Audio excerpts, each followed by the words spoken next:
Welcome back to the deep dive. Today, we're going, well, a bit deeper than just code syntax.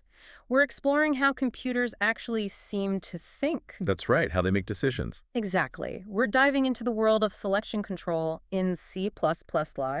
It's fundamental stuff. Our mission, really, is to guide you through this using some fantastic material from Professor Jerry C. Soy on YouTube. He has these great videos, C++ Selection Control Part 1 and Part 2. Yeah, they're very clear. We want to show you how programs choose different paths, how they react, how they become dynamic instead of just running line by line. Right. Because normally programs just run in sequence. Step 1, step 2, step 3. Like a recipe? Pretty much. Yeah. But for anything interesting, you need more. You need selectivity, choosing what to do next, and you also need repetition, doing things over. And today is all about that selectivity part in C++. Exactly. How C++ lets you make those choices. Okay, so let's unpack this then. Before a program can choose, it needs to go, well, evaluate something, right? What are the basic tools C++ gives us for that, for those simple yes or no moments? Okay, the absolute foundation, it's what we call logical expression. Logical expressions. They're just statements that boil down to either true or false. That's it. Simple enough. Well, here's a key C++ thing. Any number that isn't 0. That's treated as true. Oh, right. And 0 itself is always false. Sounds like a small detail, but it's super important for how C++ handles conditions. It's this binary true-false thing that makes all the complex decisions possible, really. So everything gets reduced to true or false. How do we actually make those true-false statements? How do we compare things? That's where relational operators come in. They compare two values, two operands. That's why they're sometimes called binary operators. Okay, like what? Well, you've got the basics for checking if things are equal. Super important, 2 equal signs, not 1. Right. We'll probably come back to that one. Oh, definitely. Yeah. Then indis is for not equal. Makes sense. Then the ones you expect. For less than or equal to. Uh-huh. And for greater than or equal to. So like 1, 2. Exactly. Yeah. That expression evaluates, and the result is true. Simple Right. comparison. Okay. But what if one comparison isn't enough? Maybe I need to check if something is true and something else is also true. Or maybe either one of two things is true. Perfect question. That leads us straight to logical operators. They take those true or false values we just talked about and combine them. Combining the true-false results. Yep. You have AND, OR, and NOT. In C++R, that's AND for A and D. For OR, those vertical bars. And for NOT, the exclamation mark. So AND is A and D. Right. With and both sides like to be true for the whole thing to be true. If you have true and false, the result is false. Got it. Both need to pass. Exactly. Now, OR is a bit more relaxed. Only one side needs to be true for the whole expression to be true. So true, false, that's true. Okay, either one or both. Yep. And, not T, is simple. It just flips the value. True becomes false, and false becomes true. Like in math, is there an order to these? Like, does not happen before A and D? Absolutely. There's an order of precedence, just like multiplication before addition. Here, not gets evaluated first, then A and D, and finally OR. Okay, so not, then A, D, then OR. Good to remember. It definitely is, Yeah. especially when you build complex conditions. You also mentioned something, short-circuit evaluation. That sounds efficient, like a shortcut. It is. It's a really neat optimization C++ does. It evaluates these logical expressions, the ones within or from left to right. Okay. And here's the clever bit. It stops as soon as it knows the final answer. How does it know? Well, think about an OR. If you have condition 1, condition 2, and C++ checks condition 1 and finds it's true. Ah, then the whole thing must be true, regardless of the second part. Exactly. So C++ just stops. It doesn't even look at condition 2. It short circuits. And for A and D. Same idea, but flipped. If you have condition 1 and condition 2, and condition 1 turns out to be false. Then the whole expression has to be false. No point checking the second one. Precisely. It skips condition 2. This saves processing time, especially if condition 2 was like a complicated calculation or function call. It's efficient. Okay, that makes a lot of sense. So we have our building blocks, making true-false statements with relational operators, combining them with logical operators, and knowing C++ is smart about evaluating them. Now, how do we actually use this to make the code, well, go different ways? Right. Now we get to the branch control structures. And the most fundamental one is the if statement. A good old if. The classic. It basically says, if this condition is true, then do this. So the simplest form? It's called one-way selection. It looks like expression. statement. Mhm. If that expression in the parentheses evaluates to true. The statement after it runs. Exactly. Just that one statement. Professor Soy used a fun Harry Potter example, like if Harry average exams 70 count, play Quidditch. Nice. If Harry's grades are good, he plays. If not. If not, with just that simple if, nothing specific happens based on the failure of the condition. The program just moves on to the next line after the if. Okay, but usually you want something to happen if it's not true, right? Yep, and that's two-way selection. That's where else comes in.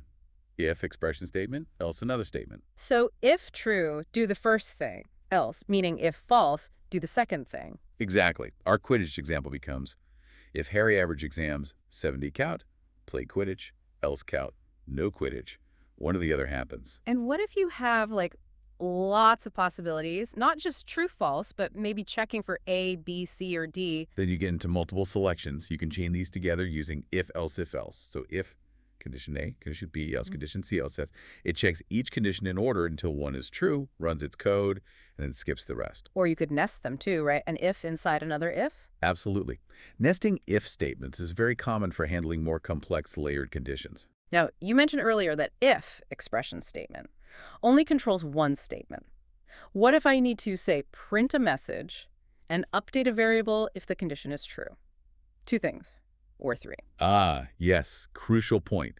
That's where compound statements or blocks come in. You use curly brackets. The curly braces. Right, if you want multiple lines of code to execute based on an if or an else, you must enclose those lines inside. So it would be if, expression, statement 1, statement 2, or. Without those brackets, only statement 1 would be tied to the if. Statement 2 would just run afterwards no matter what. Gotcha. That seems like an easy mistake to make. It's one of the most common bugs for beginners. Forgetting the braces changes the logic completely. Let's use that Quidditch example again. Say, we want to predict Gryffindor's win chance based purely on which broomstick Harry uses. A simple nested if could handle that maybe. Or an if-else-if chain. Yeah, an if-else-if chain works perfectly here. Let's say we have a variable broomstick. 1 is Nimbus 2000, 2 is Nimbus 2001, 3 is Firebolt. We could write if broomstick 1 print. Gryffindor has at least a 79.9% chance. Makes sense. Else if broomstick equals 2. Okay, 89.9% chance. Better broomstick, better odds. Else if broomstick equals 3, print. Wow, Firebolt, at least 99.9% chance. Nice. And then, importantly, a final else to catch bad input.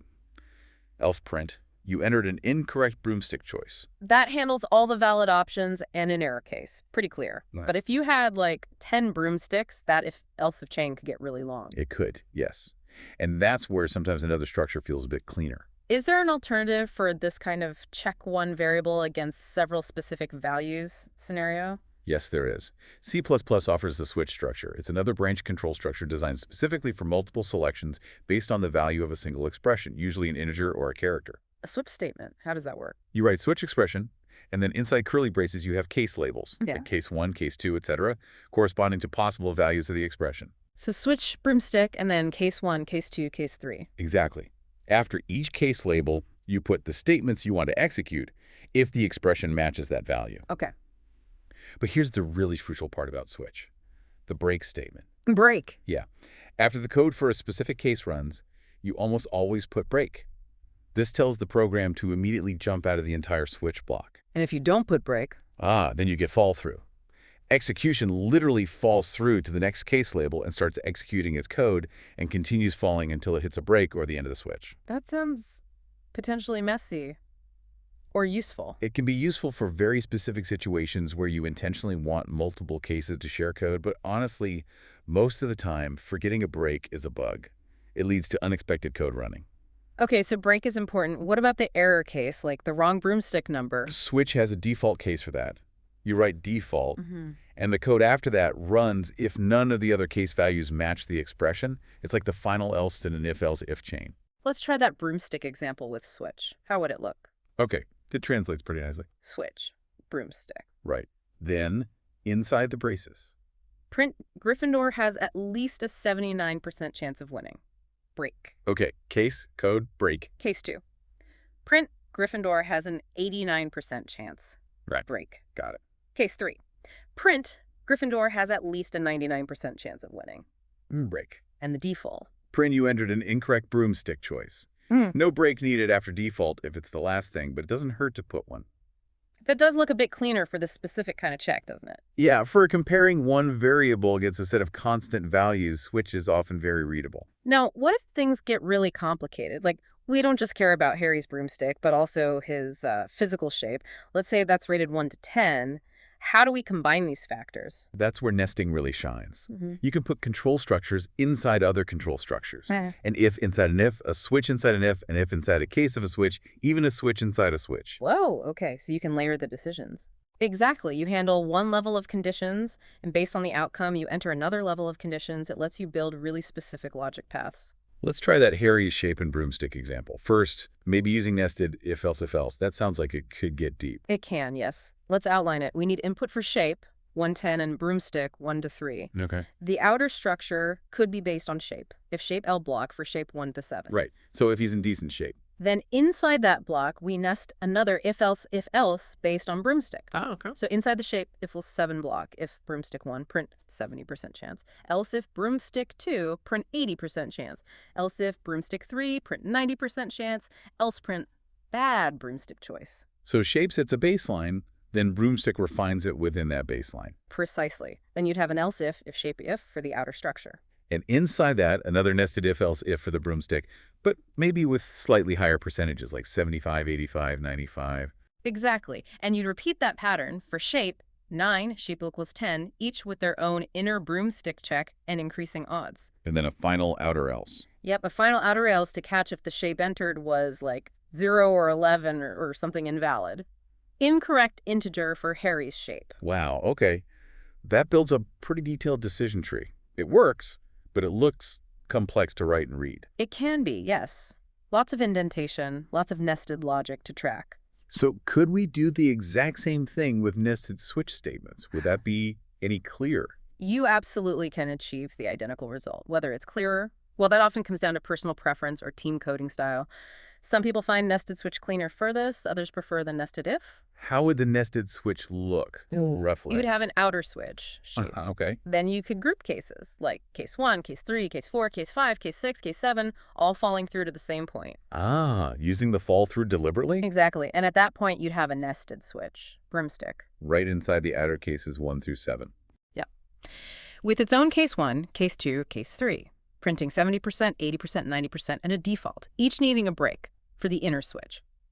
And then crucially, a break after the inner switch to exit the outer case 1.7 block. Okay, breaks within breaks. Then you'd have case 8, followed by its own nested switch, broomstick, with the 75%, 85%, 95% chances. Then break. Same for case 9, case 10. And a default for the outer switch for bad shape input. Exactly. It achieves the same thing. Requires careful management of break statements at both levels. Sometimes it looks tidier. Sometimes the logic of nested if feels more direct. No single right answer, but both work. This is powerful stuff, letting us build complex logic. But with power comes, well, the potential for mistakes, right? Yeah. What are some common traps or bugs people hit with if and switch in C++? Things that you, listening, should watch out for. Oh, absolutely. There are some classic pitfalls that trip up even experienced programmers sometimes. Knowing them is half the battle. Okay, hit us with them. First big one. The misplaced semicolon after an if. You write if, condition, with a semicolon right there. What does that do? It makes the if statement's body empty. The condition is checked, but the action associated with it is nothing. Then, the next line of code executes unconditionally, always, regardless of whether the if was true or false. It completely breaks the intended logic in a very subtle way. Ouch. That sounds hard to spot. It can be. Second, trying to chain relational operators like in math, you write if 0 equals number 3, hoping to check if number is between 0 and 3. Yeah, seems logical. But C++ doesn't work that way. It evaluates 0, it was number first, that gives true 1, or false 0. Then it compares that result to 3. So it checks 1 equals 3, which is true, or 0 equals 3, which is also true. It doesn't do the range check you wanted at all. Whoa. Okay, so how do you check if a number is between 0 and 3? You have to be explicit using a logical operator. If 0 a NATO number equals 3. Check the lower bound ADD, check the upper bound separately. Right, makes sense. Be explicit. What? The else pairing issue. Remember, an else always pairs with the nearest preceding if that doesn't already have an else. Your code indentation might look like it pairs with an outer if, but the compiler ignores indentation. If you forget curly braces on a nested if, Your else might latch onto the inner if when you meant it for the outer one. Ah, another reason those curly braces are so important for blocks. Absolutely critical for clarity and correctness in nesting. Then there's the big one, versus assignment versus comparison. The classic Mm-hmm. checks for equality, assigns a value. If you accidentally write if x 5 instead of if x field 5, What happens? the code assigns the value 5 to x. Then the result of that assignment, which is 5, is used as the condition. Since 5 is non-zero, it evaluates as true. So the if block always runs, and x gets changed unexpectedly. A really common and sometimes hard to find bug. Always use it for comparison and conditions. Got it. Yeah. Anything else? Just revisiting the switch statement, forgetting the break. That fall-through behavior we mentioned, unless you specifically want it for a clever reason, it usually means your code will run more cases than you intended, leading to wrong results. Always double-check your breaks in a switch. Okay, those are some really important pitfalls to keep in mind. Thanks for highlighting them. So wrapping this section up, what's the big picture here? What have we really unpacked about C++ selection control? Well, we've journeyed from the very basics, logical expressions, evaluating to true or false, the relational operators that create them, etc., and the logical operators that combine them. We saw how operator precedence and short-circuit evaluation make this efficient. Right, the building blocks. Then we built on that with the main control structures, Mhm. the incredibly versatile if statement family, one-way, two-way with else, and multi-way with else if or nesting, and the switch statement as a often cleaner alternative for specific multi-way branching. And we stressed using compound statements whenever you need more than one action. These are the tools that let our program stop just following a list and actually start reacting, adapting. Exactly. They allow programs to respond dynamically to different inputs, different states, different situations. It's how software becomes intelligent, really. It's amazing how these relatively simple concepts, if this, else that, check this value, are the foundation for so much complexity. Understanding this really empowers you to write code that thinks, in a way. It really does. You can start building programs that make sophisticated decisions. So here's something to think about as we finish up. Consider the apps you use every single day. Ordering food, picking a movie on a streaming service, using GPS navigation, even simple things like autocorrect. They're all making decisions constantly. Exactly. How many layers deep do you think those if statements and switch cases go? How many conditions are being checked behind the scenes just to filter movies you might like or figure out the fastest route avoiding traffic? This stuff, selection control, it isn't just C++ theory. It's the fundamental logic woven into almost everything we interact with digitally. It really makes you appreciate what's going on under the hood. It does. Well, thank you for joining us on this deep dive into C++ selection control. We hope you found it insightful. Keep exploring, keep coding.